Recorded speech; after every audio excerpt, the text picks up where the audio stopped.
Very good morning student. आज हम lecture number 3 practical illustration number 2 देखेंगे। निराली प्रकाशन। So let's start. I hope आपने मेरा लेक्चर 1 और 2 देखा होगा। अगर नहीं है देखा है तो प्लीज पहले लेक्चर 1 एंड 2 देखो, तभी आपको ये सेकेंड इलस्ट्रेशन समझ में आएगा। Okay, so let's start. Bloom decor limited Bandra was registered 1 अप्रैल 2019। देखो यहाँ पे 2019 को हमने रजिस्टर किया है। तो हमें ये क्वेश्चन में क्या करना है, सिर्फ हमें प्री एंड पोस्ट इनकॉर्पोरेशन का प्रॉफिट फाइंड आउट करना है। तो इसके लिए बेसिक चीज हमें क्या क्या लगती है, टाइम रेशियो पहले फाइंड आउट करना होता है, देन सेल्स रेशियो, क्योंकि उन्हीं बेसिस पे हम ये जो एक्सपेंसेस दिए हैं वो बाइफरकेट करेंगे। सो पहला वर्किंग नोट हमारा होगा to find out the time ratio. अब टाइम रेशियो कैसे फाइंड आउट करोगे, तो सबसे पहले मैंने कहा है कि देखो प्रॉफिट एंड लॉस एंड कब होता है, 30 सितंबर। ओके, तो 30 सितंबर में उनका होता है। तो यहाँ पे स्टार्टिंग उनका अकाउंटिंग ईयर कब रहेगा, अक्टूबर। सो पहले अक्टूबर से सितंबर ये हमारा अकाउंटिंग ईयर रहेगा।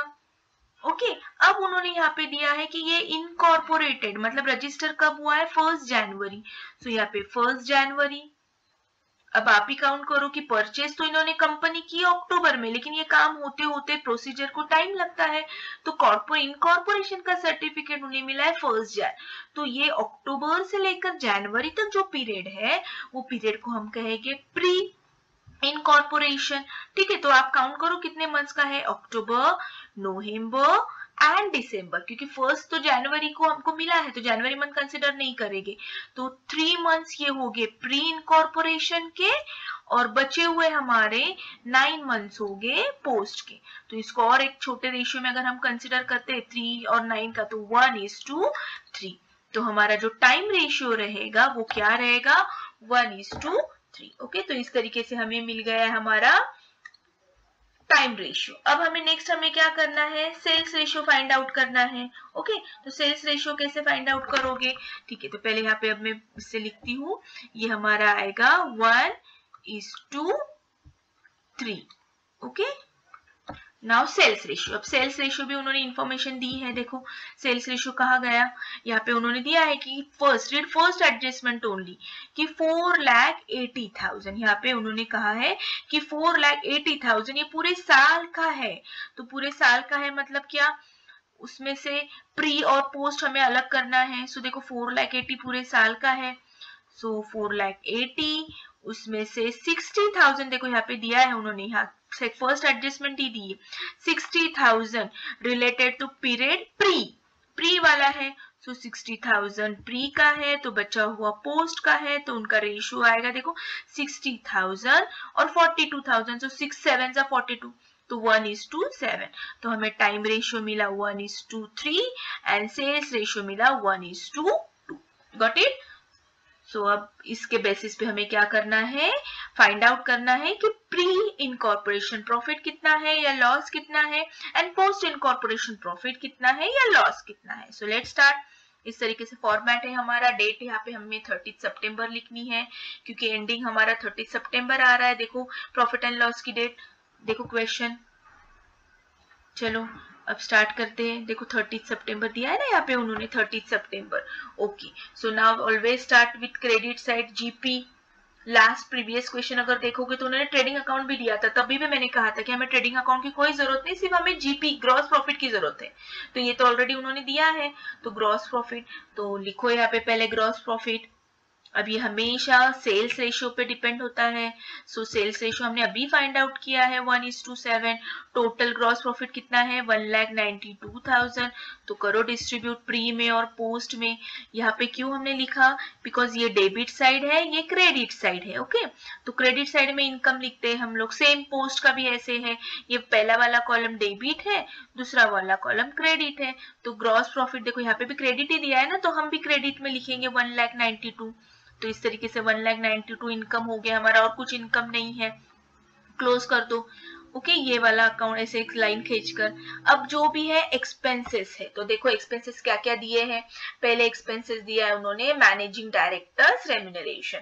सो लिखो यहाँ पे, और मैंने आपको लास्ट लेक्चर में ही बताया है, डायरेक्टर ये पोस्ट कब क्रिएट होती है, जब इनकॉर्पोरेशन का सर्टिफिकेट मिलता है। मतलब ये कौन से बेस पे होगा, पोस्ट। तो ये हमेशा डायरेक्टर की सैलरी, डायरेक्टर का remuneration, interest on debenture, dividend on debenture, dividend on share, ये सब कुछ हमेशा पोस्ट में रहेगा। तो डायरेक्टली प्री में कुछ मत लिखो, डायरेक्टली पोस्ट में लिखो। ये डेबिट साइड है इसलिए ये कॉलम में लिखना है, ठीक है, क्योंकि debit means expenses, credit means income. So लिखो नेक्स्ट वन, प्रिलिमिनरी एक्सपेंसेस, ये भी खर्चे हमेशा पोस्ट में ही होते हैं। इनकॉर्पोरेशन सर्टिफिकेट बनने के बाद ये सब खर्चे क्रिएट होते हैं, सो ये भी हम पोस्ट में लिखेंगे। नाउ रेंट, रेंट हमेशा टाइम पे होता है, तो टाइम हमको मिला है 1:3, हमने पहले ही स्टार्टिंग में टाइम रेशियो फाइंड आउट किया है। तो टोटल रेंट कितना है 9600, तो डिस्ट्रीब्यूट करो 1:3 में। सो प्री में आएगा 2400 एंड पोस्ट में आएगा 7200। देखो ये डेबिट कॉलम है, मैं बार बार आपको बता रही हूँ, डोंट गेट कंफ्यूज। ये इनकम है, अगर इनकम होगा तो हम ये साइड लिखेंगे, और इसलिए ग्रीन में भी बताया मैंने, और एक्सपेंसेस है इसलिए रेड में बताया है मैंने, ठीक है, तो आपको समझ में आ जाएगा। नेक्स्ट दिया है बैड डेट्स। अब देखो बैड डेट्स में उन्होंने एडजस्टमेंट ही दी है, तो जब भी एडजस्टमेंट होती है ना, तो इसको कोई बेसिक ऑफ अलोकेशन प्रॉपर नहीं होता, इसको डायरेक्टली लिखना है एक्चुअल। एक्चुअल मतलब क्या, जो एक्चुअल में दिया है उन्होंने, हकीकत में जो बताया है, क्या बताया है कि 1400 जो बैड डेट्स है वो कब क्रिएट हुआ है, before 1 January.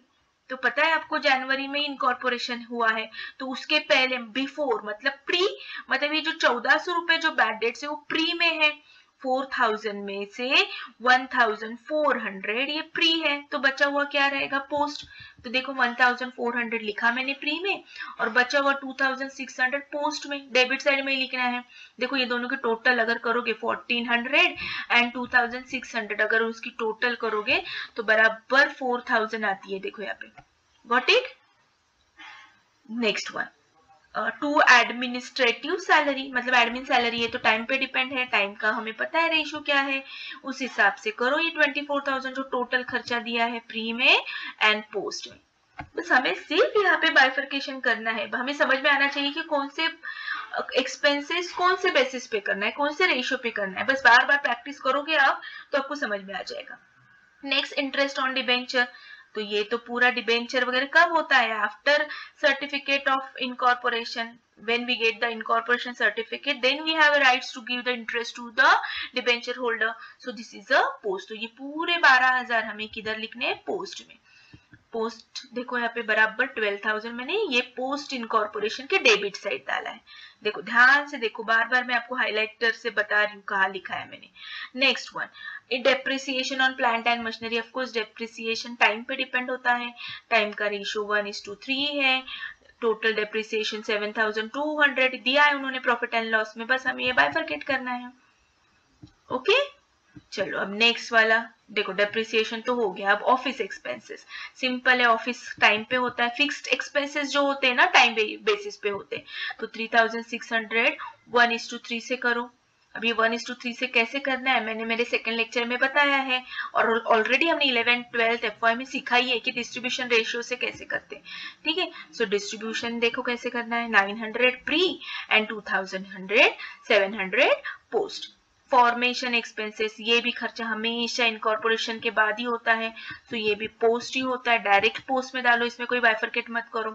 Commission on sales, sales पे डिपेंड होगा भैया, सेल्स का रेशियो 1:7 है, तो चलो 1:7 से करो 7200। देखो 7200 डिस्ट्रीब्यूट किया। देन टेलीफोन चार्जेस टाइम पे होता है तो टाइम पे करो। देन एडवर्टीजमेंट हमेशा सेल्स पे होता है, सो सेल्स के रेशियो पे करो, ठीक है। देखो किया।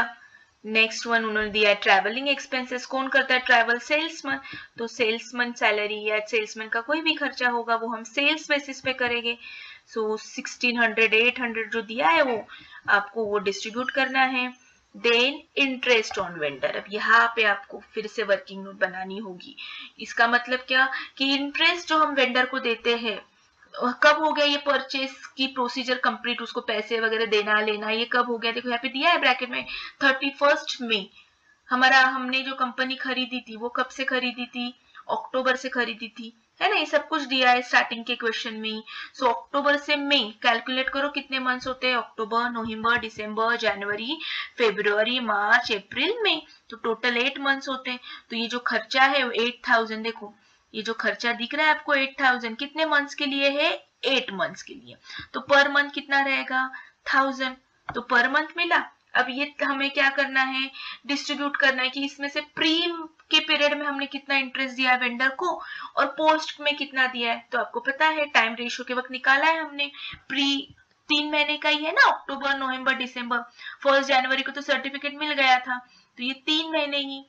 ओके, टाइम रेशियो देखो फिर एक बार हमने कैलकुलेट किया था ये 3 मंथ्स, तो 1000 इंटू 3, तो प्री में खर्चा आया 3000, 8000 में से 3000 अगर प्री है तो 5000 पोस्ट है। Very simple, got it. तो हो गया इंटरेस्ट ऑन वेंडर। इस पे थोड़ा सा ध्यान दो, ये प्रैक्टिस करो बार बार। ये अगर आ गया ना पर मंथ मिला तो प्री का इंटू करना है, खत्म। Next one dividend on share, फिर से डिविडेंड आ गया, शेयर आ गया। ये कब हमें मिलेगा, आफ्टर सर्टिफिकेट ऑफ इनकॉर्पोरेशन। तो ये पूरा के पूरा उठा के पोस्ट में डालो, ठीक है, हो गया, फिनिश। नाउ प्रॉफिट 50,000 आया, देखते हैं हमारा 50,000 आता है क्या प्रॉफिट। लेट्स स्टार्ट, क्लोज कर दो। पहले हम पोस्ट इनकॉर्पोरेशन करेंगे। हमने सिखा है 11th में, पहले क्रेडिट साइड इनकम हेवी है, यूजुअली इनकम हेवी होता है। सो बोथ साइड लिखो, हेवी डेबिट एंड क्रेडिट।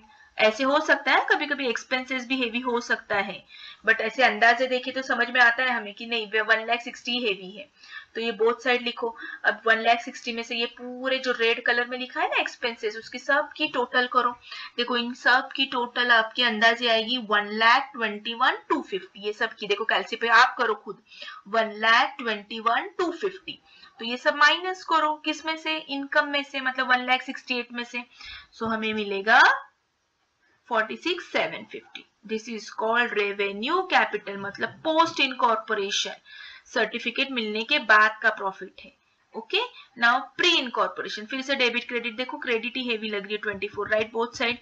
अब इसमें से ये रेड वाला जो एक्सपेंसेस है माइनस करो, माइनस करके आंसर आता है 3250। इसे कहेंगे कैपिटल प्रॉफिट, ठीक है। ये होगा हमारा कैपिटल प्रॉफिट। ऑब्जेक्टिव के लिए पूछ सकते हैं, प्री इनकॉर्पोरेशन के प्रॉफिट को कहते हैं कैपिटल प्रॉफिट और पोस्ट इनकॉर्पोरेशन को कहते हैं रेवेन्यू प्रॉफिट, ठीक है। कैपिटल प्रॉफिट क्या क्या यूज किया जा सकता है, हमें कब कब यूज किया जा सकता है, write down the value of fix asset, या राइट डाउन द गुडविल, या क्रेडिट टू कैपिटल रिजर्व, इसके लिए हम ये यूज करेंगे, ठीक है। और ये वाला जो प्रॉफिट है रेवेन्यू, इससे हम क्या डिस्ट्रीब्यूट कर सकते हैं, इसको से हम डिस्ट्रीब्यूशन ऑफ डिविडेंड कर सकते हैं, ठीक है, क्योंकि ये ऑफिशियल प्रॉफिट है। ओके, चलो ये दोनों की टोटल बराबर 50,000 आती है, देखो यहाँ पे टोटल। सो देखो बुक में भी 50,000 दिया था ना, कैसे चेक करना है, 3250 एंड 46,750, ये दोनों की अगर टोटल करोगे तो बराबर 50,000 आनी चाहिए। अगर करेक्ट आ गई 50, बुक में भी दिया है देखो क्वेश्चन में 50,000 नेट प्रॉफिट, तो हमारा करेक्ट है। ओके, सो आई होप आपको समझ में आया है। अगर पसंद आया तो लाइक करो, फ्रेंड्स के साथ जरूर शेयर करो ताकि उन्हें भी हेल्प होगी। So thank you so much, have a nice day, bye bye.